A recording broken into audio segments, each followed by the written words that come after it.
Season 6 of Disney Speedstorm has arrived, and with it, we have gotten some major changes to the game of Disney Speedstorm. And I think one of the most notable changes, and one that a lot of people have questions about, is the new season box system.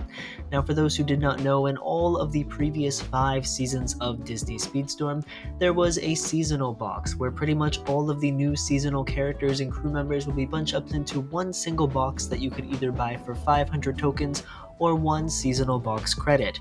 And with the introduction of the Little Mermaid season, this has completely changed, and now we no longer have a main season box, but rather 4 different season boxes, one for each of the respective season characters. There's an Ariel season box, a King Triton season box, a Prince Eric season box, and an Ursula season box.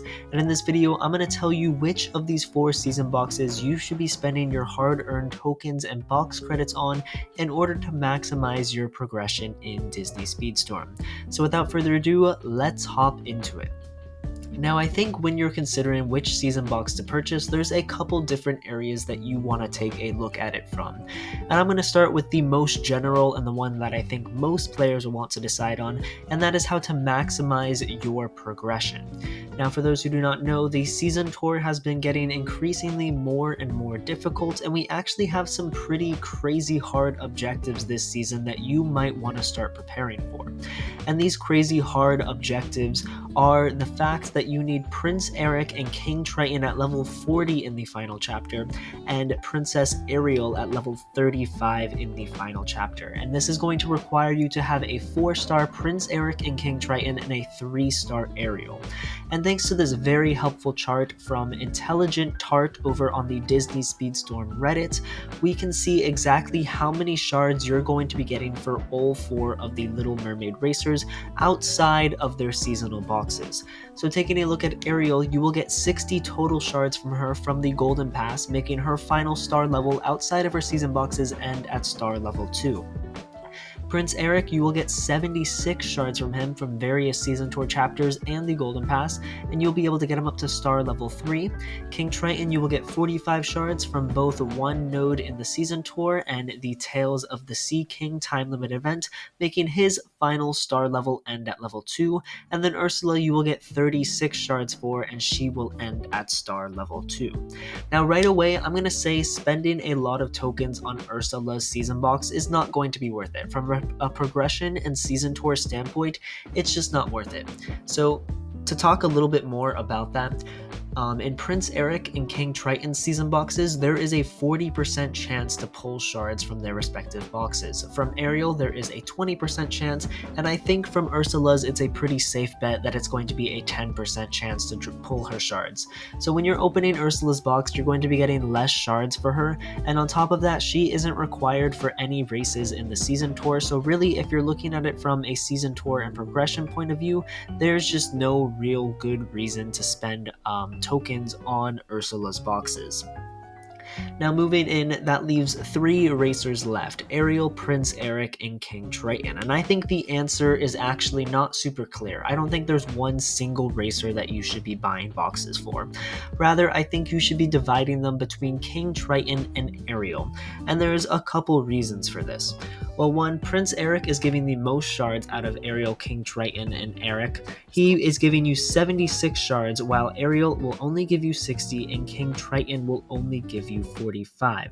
Now, 76 shards for Eric will get him to star level 3, which means you can take him all the way up to level 35. And completing a level 40 objective with a level 35 character isn't that big of a deal. And also, if you play Prince Eric in Ranks multiplayer, or if they add any other way to get his shards, you buy a couple from the daily shop or something like that, it should be pretty easy to get Prince Eric at 4 stars or close to 4 stars, and you could always spend 1 or 2 tokens on his box. So rather, I would be spending most of my tokens on Ariel's box and King Triton's box. This way, you can pull a lot of their shards, get them both up to star level 3 for Ariel and 4 for Triton, and then that way you can complete all of these season tour nodes very, very easily.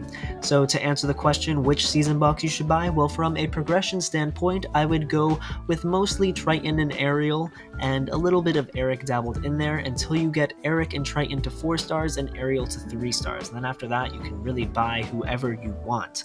And who should you buy? Who is the best of the Little Mermaid racers? Well, it's still pretty early into the season, but the other way you could answer this question of which season box to buy is to look at it from a competitive standpoint. Which racer are you going to be able to take the highest into ranked multiplayer?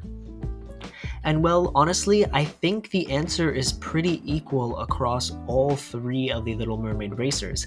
And a good way to judge this is if you go to the Limited Events tab, you can see the Atlantica Cups. These are another very relevant factor when deciding which of the Little Mermaid racers to upgrade and invest in, because you obviously want to place as high as possible, and so you should invest into the racer that you're going to be doing the best with in these cups.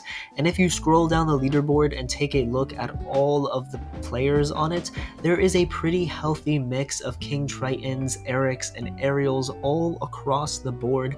It's a pretty healthy split, and it makes me realize that, these characters are super balanced and you really can't go wrong with picking any of them.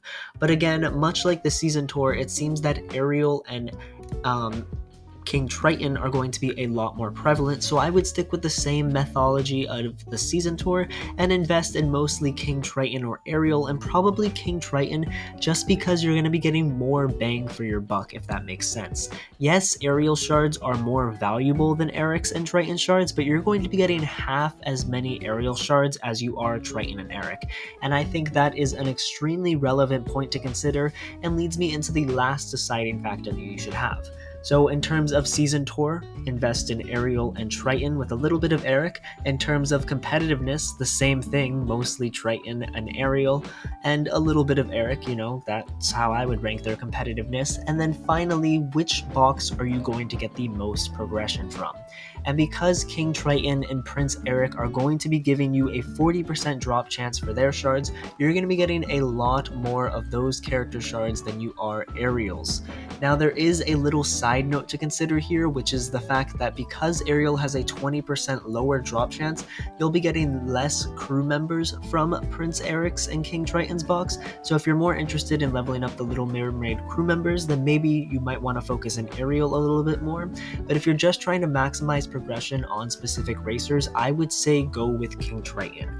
And my definitive final answer to this question, if you could only invest in one of the four Little Mermaid racers, I would say go with King Triton. You need him at level 40 for the season tour. You only get 45 shards for him outside of his limited event and his boxes and stuff like that. You're only getting 45 shards, which is way less than both Ariel and Eric. His box gives you good value. He's a competitive racer, so I would say go with Triton, especially if you like him and you enjoy his playstyle. But ultimately, I think you should really just pick the racer that calls out to you the most, factoring all of the points that I've made in this video.